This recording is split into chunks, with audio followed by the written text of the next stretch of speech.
The Israeli ground assault into Gaza has reached its seventh day, and Israeli officials continue to predict it will be a long and difficult process of eliminating the threat from Hamas. Israeli forces reached the gates of Gaza City earlier today, engaging in close-quarter combat with members of Hamas. Now, on the southern edge of the Gaza Strip, evacuations continue into Egypt, with 600 foreign nationals expected to have crossed the border today, including 74 Americans, according to the White House, which is now suggesting Israel push the pause button on their campaign to let hostages out. But wouldn't a ceasefire merely allow Hamas to regroup and attack again? Joining me now to discuss this, General Jerry Boykin, Executive Vice President at the Family Research Council. General Boykin spent the last 4 years of his 36-year military career serving as the Deputy Undersecretary of Defense for Intelligence. He is also one of the original members of the U.S. Army's Delta Force, which was established to focus on counterterrorism and hostage rescue operations. General, welcome back to Washington Watch. Thank you, Tony. Good to be with you. So I know you're tracking this very closely and in contact with some in Israel. What's the latest you're seeing and hearing as the Israeli ground assault continues? Well, first of all, with regards to this pause, or what ultimately would essentially be a stoppage of all the fighting, there is, best I can tell from the people I've talked to, there is no one who wants that in Israel. And I believe that it would be a terrible mistake unless the Israelis determine that they want it. And I don't see that happening, at least not based on the people I'm talking to right now. So I think that the administration here is starting to get cold feet, and I'd like to see them pump it back up again and make it clear that we're not going to push the Israelis to do anything that in any way would be detrimental to their game, to their ground game there in the Gaza Strip. So let me ask you this, General, in terms of intelligence, if in fact, as Kirby was saying, this is about getting humanitarian aid in and hostages out, wouldn't the Israeli intelligence services have a better handle on what's actually happening there on the ground than the U.S.? Oh, no question about it. And that's why I say, unless the Israelis decide that they want to pause for whatever reason, and again, I don't see that happening, we should not be pushing them to do that.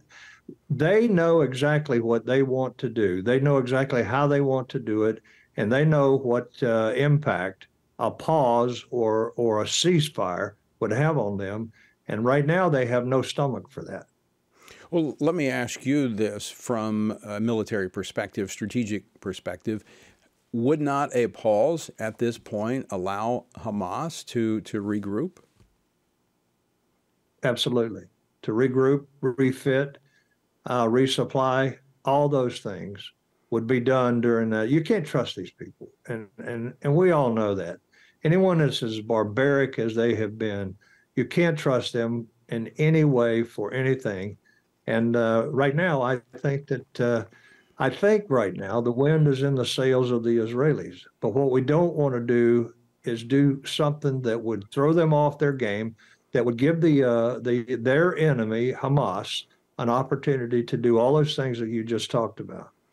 So our role in what Congress is doing even now as we speak, they'll soon be taking up in the House this aid package for Israel, is simply supporting our ally Israel, not directing their combat operations from Washington, D.C. Yeah, that's right, Tony. And we need to remember that. That's a very important point. We are there to support them. We are not there to tell them how to run their campaign.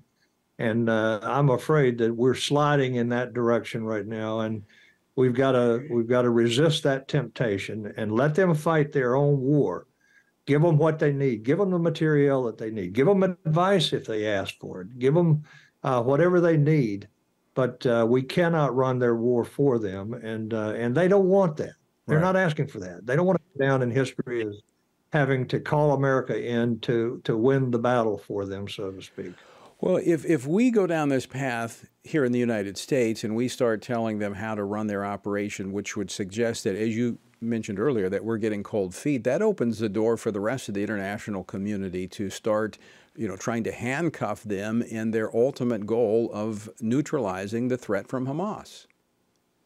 That is a great point, Tony. Absolutely.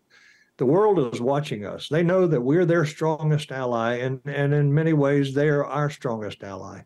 And they're watching us to see what we're doing. And I think that the fact that the president is calling for a pause, for example, is something that is not going to help this situation here, because when we start talking like that, I think what the rest of the world sees is they see our weakness coming out once again, and we're going to have to stand with Israel, and that's all there is to it. And they will fight their own war. They will win this war. They're going to be successful. But when we start talking about a pause after the president or the prime minister of Israel has said, we are going to destroy Hamas, when we start talking about pauses and ceasefires and that type of thing, that gives all of the people in the world that are watching us as Israel's number one ally, that gives them a moment to say, well, maybe the Americans are really not all into this. You don't have to be a brain surgeon to see the connection here between the president talking now about a pause and the backlash that he's getting from the pro-Palestinian agitators here in the United States. I mean, even as we opened the show with last night, the Biden administration announcing a new program to fight Islamophobia.